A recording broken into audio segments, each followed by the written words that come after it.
देव कार्य ऐच्छिक है। आप नवरात्रि में व्रत न करें, पूजा न करें तो आपकी बहुत बड़ी कोई हानि नहीं है। पूजा करें तो लाभ है, न करें तो हानि नहीं है।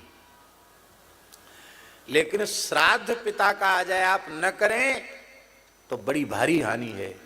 देव कार्य से पितृ कार्य को अत्यंत आवश्यक कार्य कहा गया।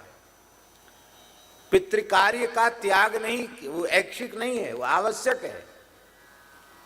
और बड़ी दुख की बात है कि देव कार्यों में तो लोगों की रुचि जग रही है, पर पितृकर्म में इस समय बहुत घोर उपेक्षा लोग कर रहे हैं। वैसे तो देखिए आचार्य जी, संध्योपासना आवश्यक है कि नहीं द्विजाति मात्र के लिए, पर स्नान के बाद संध्या पीछे, स्नानांग तर्पण पहले।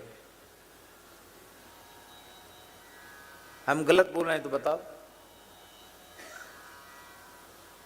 स्नानांग तर्पण पहले है कि नहीं? इसका मतलब संध्योपासन से भी आवश्यक तर्पण है। कितने लोग तर्पण कर रहे हैं? भैया जीते जी तो पिताजी को एक लोटा पानी नहीं पिला सकते, मरे पीछे क्या पिलाएंगे? बड़े बूढ़ों को तो लोग वृद्धाश्रम में भेज रहे हैं, हम तुम्हारी सेवा नहीं कर सकते। उनकी श्रद्धा ही नहीं है। हाँ, मरे पीछे बढ़िया फोटो बनवा के उस पर एक माला लटका देंगे, फिर बड़ी भारी भक्ति दिखाएंगे, अगरबत्ती घुमाएंगे। अरे भैया, मना नहीं करें अगरबत्ती घुमाने को, लेकिन हम कह रहे हैं जीते जी तो उनकी सेवा नहीं की तुमने, उनकी आज्ञा का पालन नहीं किया। अब ये ढोंग काय को कर रहे हो? संतान दुष्ट पितरों के रोष से होती है, वंश नष्ट पितरों के रोष से होता है। भयंकर शरीर में आदि व्याधि भी पितरों के रोष से उत्पन्न होती है। गृहस्थ व्यक्ति को पितृकर्म में प्रमाद नहीं करना चाहिए। किसी भी तीर्थ में जाकर सविधि तर्पण करना चाहिए, श्राद्ध करना चाहिए। अब श्राद्ध तर्पण की योग्यता कैसे होगी? जब आप शिखा सूत्रधारी होंगे, चोटी नहीं है, जनेऊ नहीं है, संध्या नहीं करते, तो आप तर्पण के भी अधिकारी नहीं है, आप श्राद्ध कर्म के भी अधिकारी नहीं।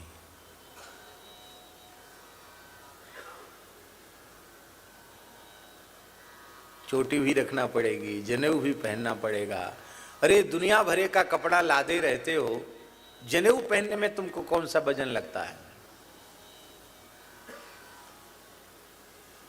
भगवान ने बड़ी कृपा की कि ब्राह्मण क्षत्रिय वैश्य कुल में जन्म दिया, जहां जनेऊ पहन सकते थे।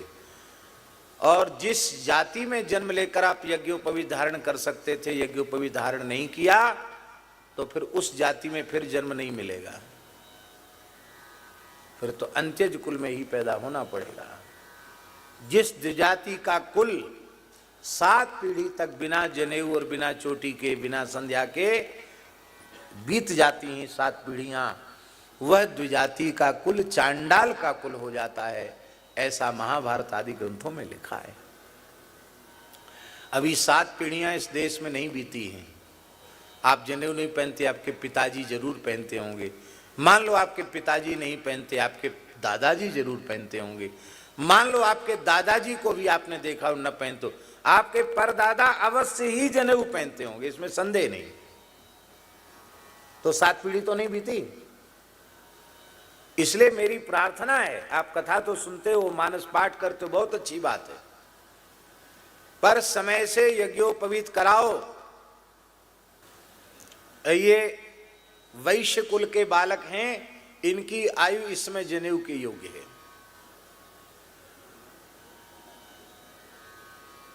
इस शिखा सूत्र के योग्य यही आयु, इससे अधिक आयु नहीं, इतनी आयु जरूरी है। इस आयु में 11 वर्ष की आयु तक वैश्य बालक का यज्ञोपवीत हो ही जाना चाहिए। पहन ही नहीं लोग। मनु जी महाराज कह रहे हैं विशिखा व्युपवीतश्च यत् करोति न तत्कृतम, बिना सिखा सूत्र के आप जो कुछ कर्मकांड करेंगे वो न किए के बराबर है। चाहे तुम भोले बाबा को जल चढ़ाओ, चाहे कहीं दुनिया में चले जाओ, जो कुछ किया वो न किए के बराबर है। चोटी जरूर रखो, यज्ञोपवीत जरूर धारण करो। हाँ, चतुर्थ वर्ण के जो लोग हैं उन्हें जनेऊ नहीं पहनना चाहिए, पर चोटी अवश्य धारण करनी चाहिए, तुलसी अवश्य धारण करना चाहिए। द्विजातियों का वैदिक कर्मकांड करने से जो लाभ उन्हें मिलेगा वही लाभ चतुर्थ वर्ण के लोगों को केवल तुलसी धारण करने से और सबकी सेवा करने से प्राप्त हो जाएगा। पर उन्हें आग्रह नहीं करना चाहिए कि नहीं हम भी पहनेंगे जनेऊ, क्योंकि शास्त्र में जिसके लिए जो कर्तव्य का निर्देश है वही करना चाहिए, मनमाना नहीं करना चाहिए। जब पूरे कल्याण की गारंटी सबकी है, ब्राह्मण के कल्याण की गारंटी है, चांडाल के भी कल्याण की गारंटी है, यदि वह स्वधर्म का पालन करे तो। जब शास्त्र कल्याण की गारंटी ले रहा है तो आपको हट क्यों है?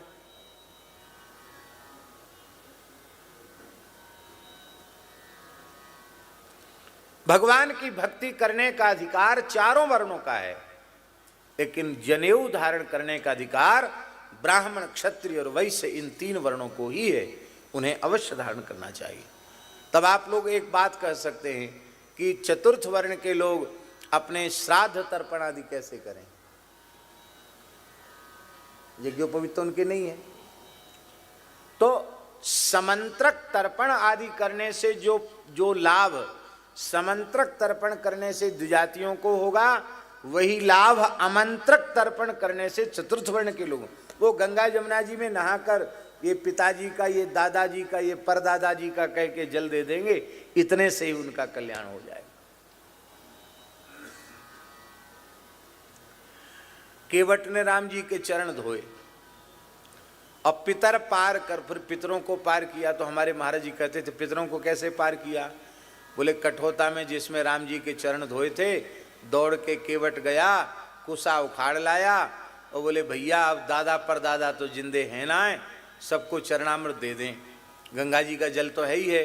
तो कुसा डुबा डुबा करके ये पिताजी का, ये दादाजी का, ये परदादाजी का, ये परदादाजी के परदादाजी का, ये मामा जी का, ये नाना जी का, ये काका जी का, ये ताऊ जी का, ये फूफा जी का, ये मौसा जी का, जितने नाते रिश्ते उसको याद आए सबको उसने दे दिया और सबके सब चतुर्भुज होकर वैकुंठ चले गए। बोलो भक्तवत्सल भगवान की। जनेऊ जरूर पहनो, नहीं पहनते हुए ठीक बात नहीं है। अब फिर बड़े धर्मात्मा बनते हो, फिर कहते हो महाराज हमने तो बहुत पाठ पूजा की, हमें कोई फायदा नहीं हुआ। अरे फायदा कैसे होगा? मनु महाराज कह रहे हैं बिना चोटी जनेऊ के जो करो वो न किए के बराबर है, तो आप कर रहे हो, उसका फल कैसे आपको मिलेगा? आप चोटी रखो, आप कहेंगे कि अरे चोटी तो अलग से दिखाई पड़ेगी, खराब लगेगी। अभी एक फैशन चली है, जैसे आधे से ज़्यादा खेत काट दो और बाकी छोड़ दो, ऐसे इधर उधर से सब काट देते, इधर छोड़ देते और यहाँ से कुछ बाल रखा के इधर बांध लेते हैं। अरे भैया हाथ जोड़ के थोड़ा इधर से और छील दो, इतनी चोटी कितनी अच्छी लगेगी। लेकिन इसके लिए जरूरी है किसी सिनेमा वाले एक्टर का ऐसा करना। ऋषियों का अनुकरण नहीं करेंगे। यहां क्या कह रहे हैं? चारणा चरिते पथि, क्या चारणा चारयंती धर्मान इति चारणाः। हनुमान जी पूर्वाचार्य चरणों के पद चिन्हों पर चल रहे हैं। आपको यदि भगवत प्राप्ति करनी है, श्री किशोरी जी के चरण कमल प्राप्त करने हैं, तो पूर्वाचार्यों के चरण चिन्हों पर आपको चलना पड़ेगा।